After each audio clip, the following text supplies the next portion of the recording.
JB Sports. I'm your host, Jonathan Burton, and today is Wednesday, so you know it's all about the Wrestling Wednesdays. So, just getting right into it, we're going to talk about Raw, we're going to talk about some of the War Game stuff, and then any other opinions I have on stuff because there were some things we can talk about. But first, on Raw, the Women's War Games match, I don't know how much I like it that much. I'm gonna be honest.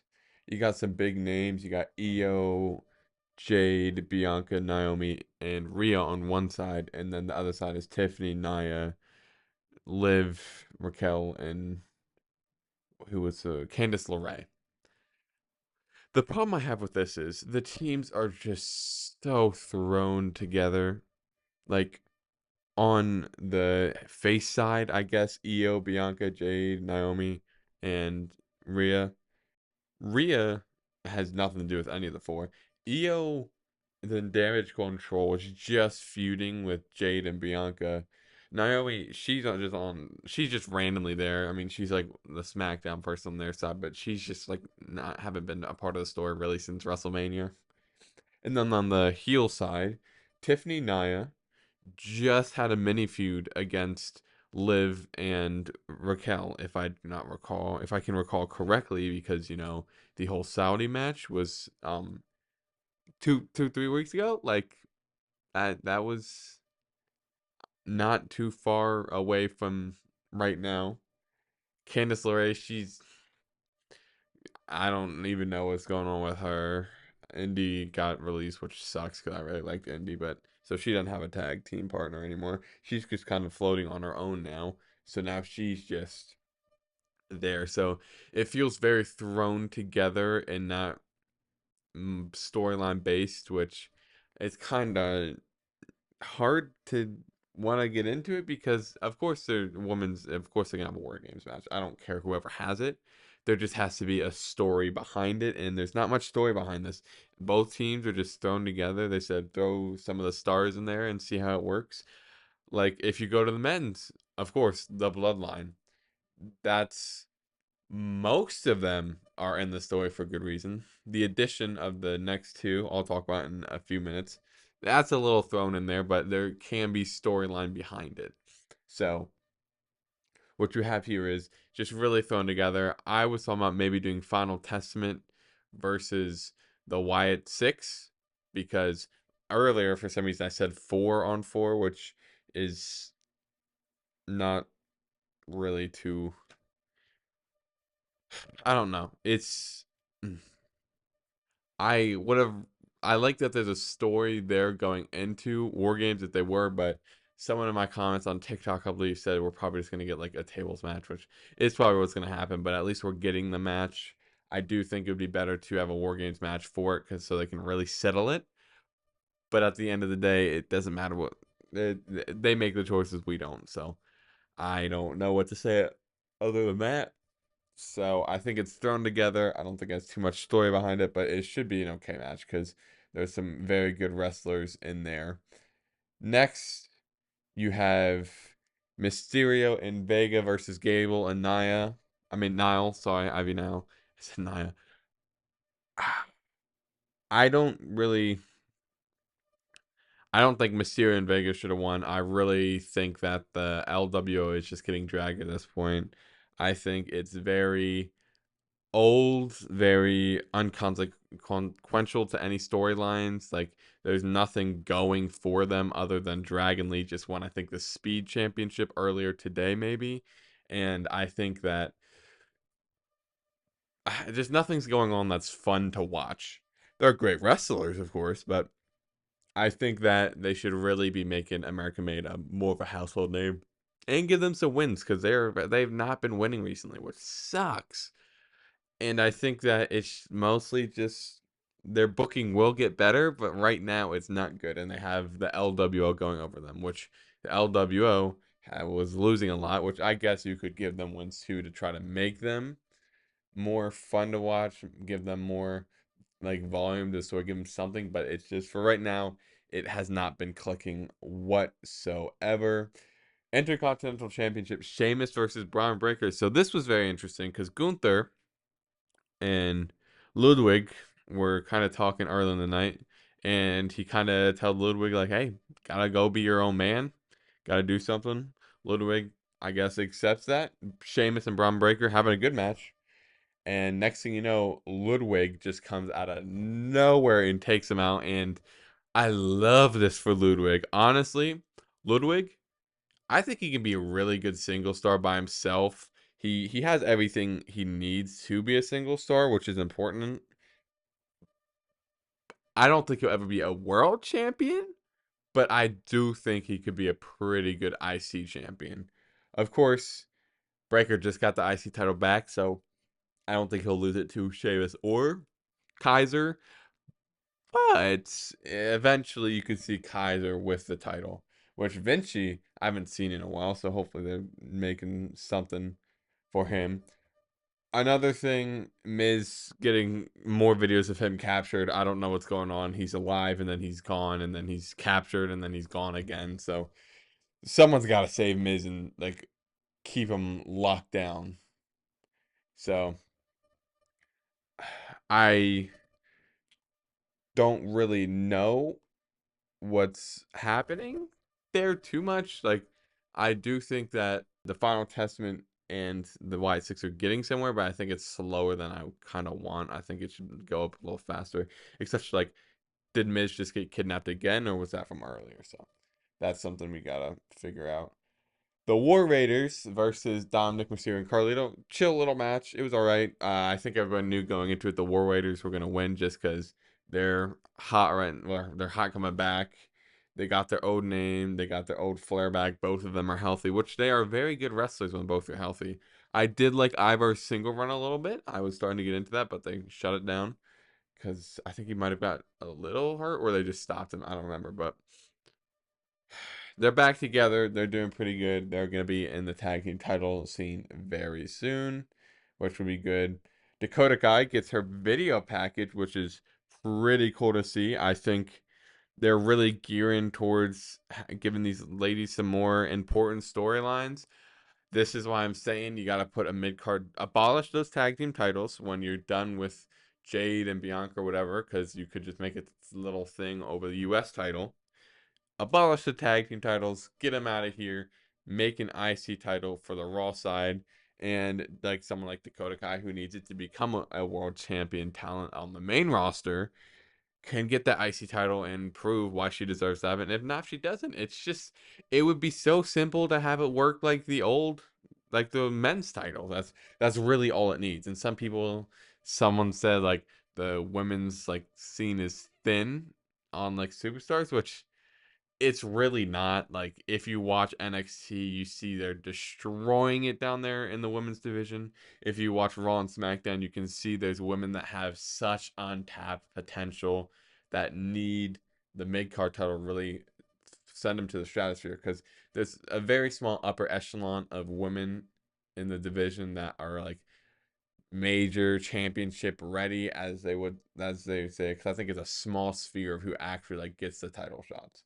So Seth Rollins versus Bronson Reed. You knew some shenanigans were going to happen with the Temu bloodline because they like to interfere in anything they please because they think they're the main people, but they're not. They're called the Temu bloodline by me for a specific reason. So you just got to deal with that because earlier in the night they were like, oh, Seth, like, come on, you gotta join us. And Seth's like, listen, Sammy, I'd fight for you. Jay, I would fight for you. Jimmy, I'd even fight for you. But I will never fight for Roman, and I'd never give him power over this company again, like over a brand. So he is really set on not fighting with Roman, but that might change in a week or two. Because Seth Rollins versus Bronson Reed, like I said, the Temu Bloodline come out. They're three guys: Jacob, Tonga and Tongaloa. Sorry, they come out, and the OG Bloodline, Sami Zayn, and the Usos come out and take him out. So they're like, okay, clean match. Seth is doing great. Seth's rolling like his normal self. He's going great. Next thing you know, Solos, Timu wannabe Roman Reigns, head shows up, and he's like, Just what'd you say last week? You said I'm a fake Roman Reigns. Cost Seth the match, which is so annoying because I love Seth Rollins. I'm a Seth Rollins fanboy, I guess. So I think that he should have won, but that's me just wanting him to win. Storyline reasons, it is important. I guess that he just won it, which I think these two are getting thrown into it. I kind of get Seth into it because I want to get stuff between him and Roman while they're like still like tip top shape, I'd say. And it would be a great storyline for those two to happen again, but I think that would be better if it was just singular between the two. If you were going to have a reuniting of the two, if it was Seth and Roman, you definitely want it to be just a solo little storyline where it's like, oh, Roman and Seth, maybe they go on the same brand with Netflix. You don't know, and they find each other and they feud for a little bit. They start to gain respect and maybe they start to gain friendship again, but that's a whole different storyline that I'd talk about later if it was to happen, because it's not, because it's going to happen now because they want Seth in War Games, which Seth is great. I love Seth. He's great in those matches. I just think that Seth and Bronson are kind of getting shoved into that where they don't fully belong because they're not really part of the Bloodline storyline, but they're good wrestlers to add, I guess is what I'm saying. They have it's really Seth who has like the connecting piece to it just because him and Roman, chair shots to the back, all the stories, all the fights they've had. So that's the only reason they're like able to tie him in, is what I'm saying. And Bronson, he's really just getting thrown in there. They're just like, all right, you're feuding with Seth, so you're gonna have to be in there. Then you have one little segment backstage that I was going to talk about. New Day, Alpha Academy, Kofi Kingston's with Alpha Academy. He's talking them up. And then Xavier comes in and he's just like laying in on Otis. He's saying he's trash. He's saying this is why Chad Gable turned and left on you guys. He was just calling them like they was just being savage to him. He's like, next week we'll beat you, which will probably, because the the Alpha Academy were talking to Kofi about the anniversary and if he was excited, and then Xavier said, "Hey, we're having problems now. What's happening?" And then I think Kofi said something about him only having the problem, and Xavier was like, "Oh, so it's me now having the problem." So that's, like I said, every week they're going to continue to make that storyline move and move and move until it gets to the anniversary, and that's when it's going to pop over. But I need to stop talking about it because I talk about it way too much. And unfortunately, on NXT for the Chase U lovers, Andre Chase did lose to Ridge Holland, and now Chase U is disbanded, which I don't know how long it'll actually last, but it would honestly make some good outlets for some of the wrestlers on those teams. They can all go their separate paths, kind of get their own stories because they're all talented. Andre Chase, I don't. If this disbands, I don't fully know what will happen because Chase U was good on NXT. I don't think it would ever work on main roster. It was perfect there, and you're gonna have to see where the career takes off after that. I'm pretty sure it might come back eventually. They'll probably have another thing with Rich Holland where it's like, oh, if I lose this match, I'll leave. If I win, they come back, which I don't. It's whatever. But sad for Chase U. Took a hard loss last night to Ridge, and you just got to build from it, I guess. It's an interesting storyline because Ridge Holland is now number one contender for Trick Willie Willie's title.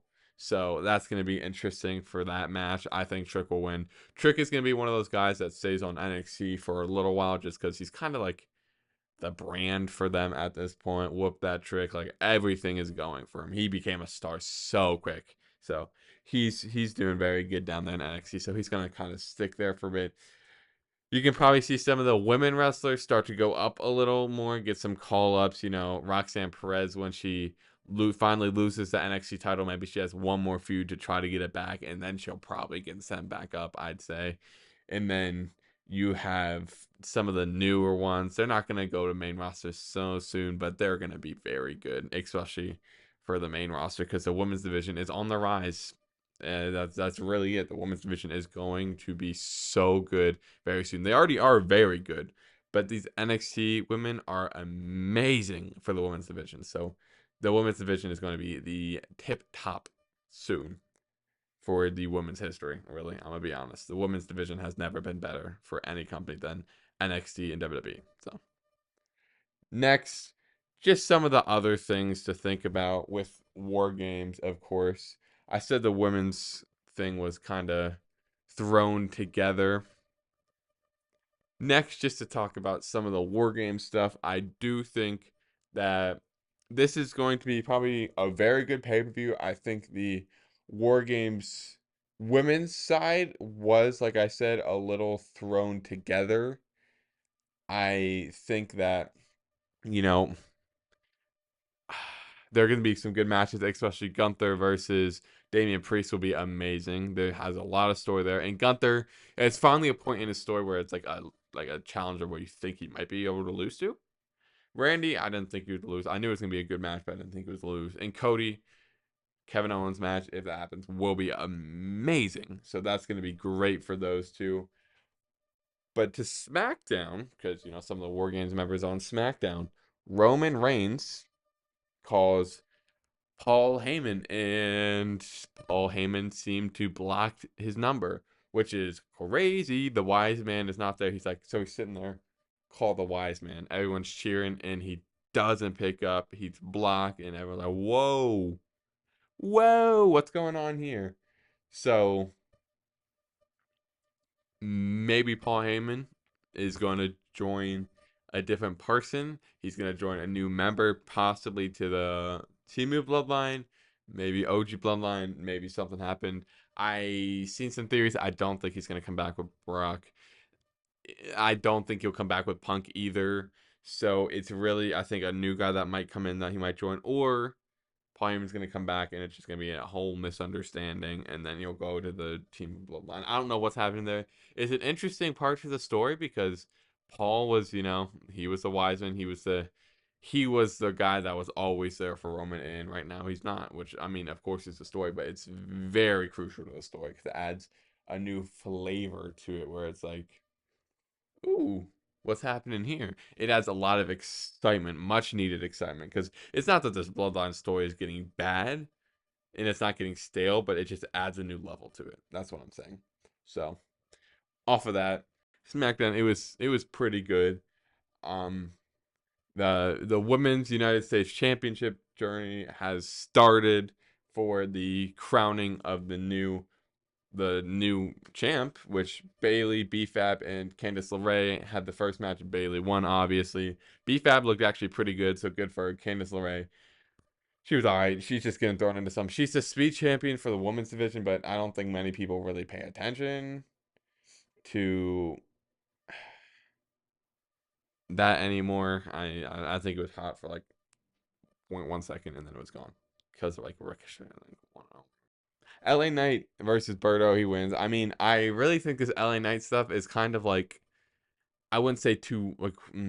I think it's been kind of uneventful. I mean, he's had some great matches. Like the triple threat one wasn't bad against those two, but other than those two, I haven't really seen a credible challenger. Santos Escobar, he was kind of popping for like a few seconds after he turned heel on Ray, but other than that, he hasn't done much. I'm gonna be completely honest.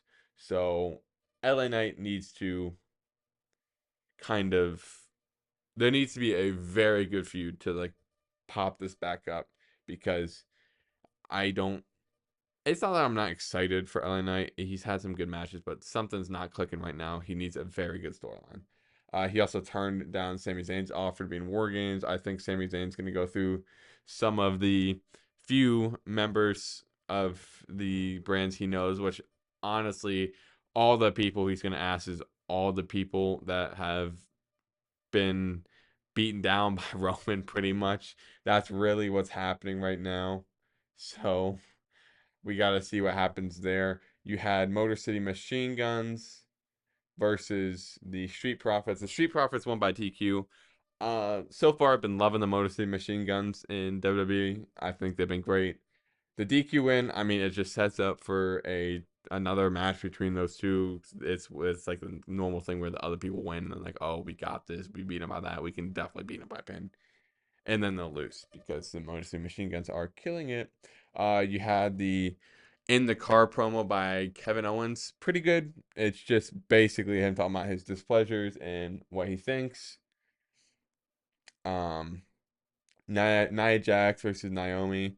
Jax beats Naomi. I also think this title in particular has been very boring. I think the matches haven't been awful, but there's not too many things that have really popped for me. I think the biggest thing was Nia Jax doing the crazy moves. That's really what's been popping it off.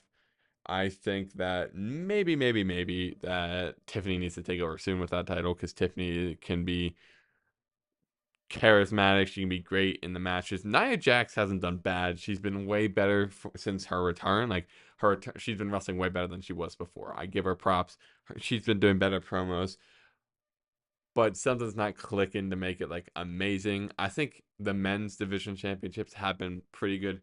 IC title, it's been action nonstop. LA Knight, I will take it back. I do think the matches versus two and that storyline between Carmelo and Andrade, that was some great stuff. I think after that, with that stuff done, you're gonna have to get another storyline better than Santos Escobar because I just don't think Santos Escobar right now is popping.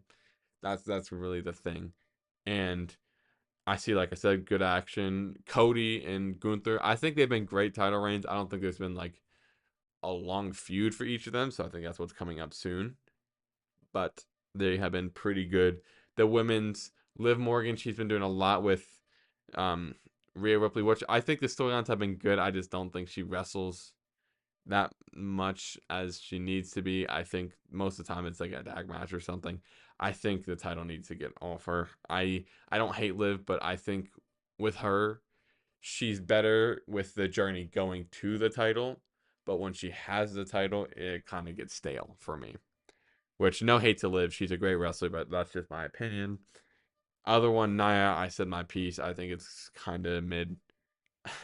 I think the main storyline really is just her and Tiffany falling out soon. That's really what they've been doing as their main thing. Which, honestly, once Tiffany finally cashes in on her, it'll be great.